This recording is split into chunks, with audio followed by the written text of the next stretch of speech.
Oke, ini soal Doni mengendari sepeda motor dari titik A ke arah barat sejauh 18 km menuju titik B, lalu berbelok ke utara sejauh 5 km sampai di titik C dan akhirnya ke arah timur menyusuri lintasan berbentuk setengah lingkaran berjari-jari 3 km. Berhenti di titik D. Besar perpindahan Doni adalah titik-titik kilometer. Nah, untuk soal ini yang harus kita lakukan adalah kita mengerti dulu konsep arah mata angin. Nah, ada di titik C ke titik D itu menyusuri lintasan berbentuk setengah lingkaran. Nah, kita harus paham jari-jari 3 km itu yang dimaksud apa. Nah, setelah kita tadi lihat soalnya, nah kita interpretasikan dalam bentuk gambar, maka jadilah seperti ini. Oke, kita rapikan dulu gambarnya ya. Nah, ini sudah diinterpretasikan. Nah, tetap ini ya, soal ini hanya jebakan guys. Tetap dihitung titik akhir ke titik awal. Yang kita butuh tuh AD aja nih. Ya. Kita tuh butuh AD. Tinggal kita pitagoraskan aja ini. Oke. Oke. Setelah kita menginterpretasikan soal ini, nah ini kan sudah semuanya, jari-jarinya kita dapat 3. Berarti C ke D ini kan diameternya nih. Kalau diameternya berarti ini 6. Nah, ini tadi 5, ini 18 ya. Nah, ini berarti jarak ini berarti ini 12. Nah, ini 12. 12 dan 5, ini kan dari 5 ini kuadratnya kalau ini angka ini familiar nih, 13.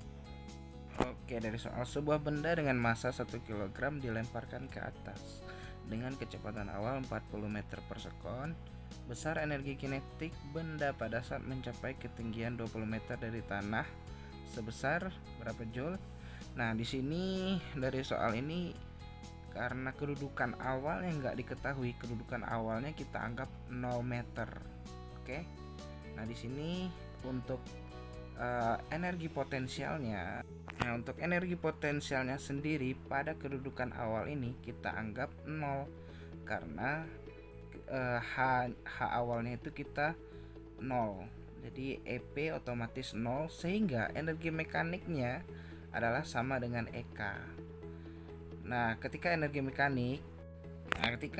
mekanik sudah diketahui, maka pada kedudukan apapun energi mekaniknya haruslah sama. Nah, pada soal ini pada kedudukan A kita tahu kan H awalnya adalah 0. Jadi energi potensialnya adalah 0, energi mekaniknya sama dengan energi kinetik. Nah, di sini dapatnya berapa? 800 joule. Coba deh teman-teman kali-kalikan untuk EK-nya ya. Nah, untuk nyari kedudukan di B, kita cukup nyari EP-nya aja nih. Karena EM-nya kan udah diketahui, energi mekaniknya untuk setiap kedudukan adalah sama, harus 800 joule.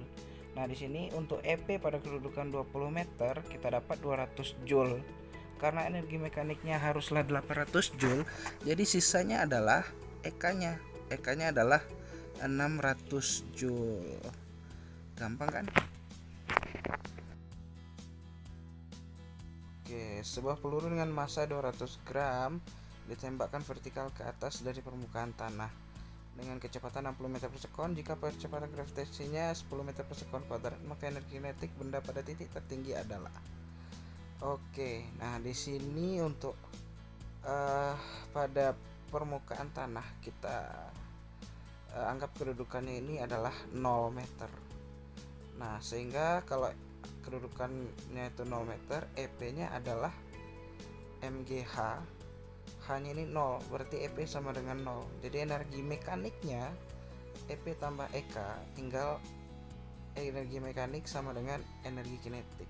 Berapa energi kinetiknya? Setengah MV kuadrat. Setengah kali 0,2 kg kali 3600 karena 60 nya di kuadrat, jadinya 360 joule. Nah, di soal ini maka energi kinetik benda pada titik tertinggi adalah, nggak ada nih jawabannya nih. Sebenarnya kalau energi kinetik pada titik tertinggi itu kecepatannya itu udah nol, jadi energi kinetiknya sudah nol sebenarnya. Mungkin ini kita koreksi, mungkin yang dimaksud soal ini adalah energi potensial pada titik B. Kalau energi potensial pada titik B itu karena dia energi kinetiknya nol, maka energi potensialnya itu adalah 360 joule, karena kan energi mekaniknya sama nih, 360 joule. Lanjut pada soal berikutnya, benda 1 kg jatuh bebas dari tempat yang tingginya 40 meter. Jika percepatan gravitasinya sama dengan 10 meter per sekon kuadrat, maka pada ketinggian 20 meter energi kinetik dan laju benda adalah, ini benda jatuh bebas pada ketinggian 40 meter. Nah, di sini kalau jatuh bebas kecepatan awalnya adalah 0. Jadi EK untuk energi mekaniknya adalah, kalau di titik A ini kita anggap titik A, titik awal adalah 0. Jadi energi mekaniknya EP tambah EK, EK nya 0, tinggal nyari EP MGH, jadinya 400 joule. Nah, energi kinetik benda pada titik 20 meter sebenarnya tricky karena kita tahu energi mekaniknya 400 joule ya. Nah, kita cukup cari energi potensialnya aja nih, berapa MGH, 1 kali 10 kali 20, 200 joule. Berarti energi kinetiknya haruslah 200 joule karena energi mekaniknya kan 400 joule. Nah, jadi karena energi potensial kita ketahui 200 joule, berarti energi kinetiknya juga harus 200 joule. Nah, berapa? Jadi jawabannya adalah antara A dan B. Tinggal kita nyari laju benda. Nah, jadi kita dapat energi kinetiknya 200 joule, M nya udah diketahui 1 kilo, V nya kita bisa ketahui dengan cara EK sama dengan setengah MV kuadrat. Ini 200, ini 2, ini 1, ini V kuadrat, jadinya 400 sama dengan V kuadrat. V akar dari 400 20. Jadi dapat lajunya 20 meter per sekon. Jadi jawabannya B, 200 joule dan 20 meter per sekon. Oke, di soal ini hasil persilangan antara mangga bulat rasa manis BBMM besar dengan mangga lonjong rasa asam BBMM kecil diperoleh F1 atau keturunan pertama filial 1 yang semuanya buah bulat rasa manis B besar B kecil M besar M kecil. Jika F1 disilangkan dengan mangga bergenotip B besar B kecil M kecil dan diperoleh jumlah keturunan sebanyak 160, jumlah keturunan yang memiliki buah bulat dan rasa manis adalah. Nah, ini kita bisa cari dengan cara pertama-tama kita buat dulu gamet. Oke. Nah, step pertama kita cari gamet masing-masing parental. B besar M besar itu adalah parental. Nah, setelah kita dapat gametnya, dari gamet yang kita dapat tadi kita kalikan. Untuk keturunan pertama tadi kita dapat B besar B kecil M besar M kecil. Nah, di soal kita diminta untuk langsung mengalihkan dengan B besar B kecil M kecil. Nah, di sini dapat anak-anaknya, kemudian baru kita kalikan untuk dapat gametnya. Oke.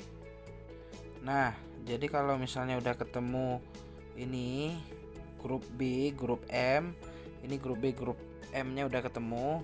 Ini dikawinkan dulu nih, disilangkan dulu untuk nyari gamet. Parental ini cari gametnya. B M. Nah, untuk parental yang sebelah kiri tadi ini gametnya. Yang ini gametnya. Ini gamet yang untuk parental sebelah kiri. Nah, habis itu kita cari gamet yang untuk parental yang ini. dia kan cuma punya ini. Jadi dia punya B, M-nya cuma 1 kan. Jadi kita kalikan aja dengan M1. M-nya 1. Nah, ini tinggal kali. BM kecil, B kecil, M kecil.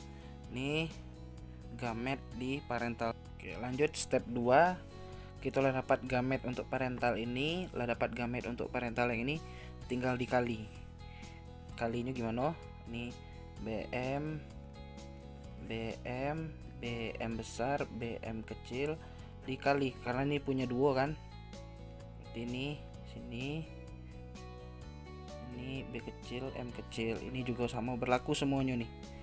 Ini BM, oh ya, berlaku semuanya. Tinggal ditulis aja ya. Nah, tinggal dikali nih. Nah, ini jadi kita dapat 8 genotip setelah kita kali antara gamet yang di parental ini, dapat 8 genotipnya. Setelah itu, nah kita dapat genotipnya.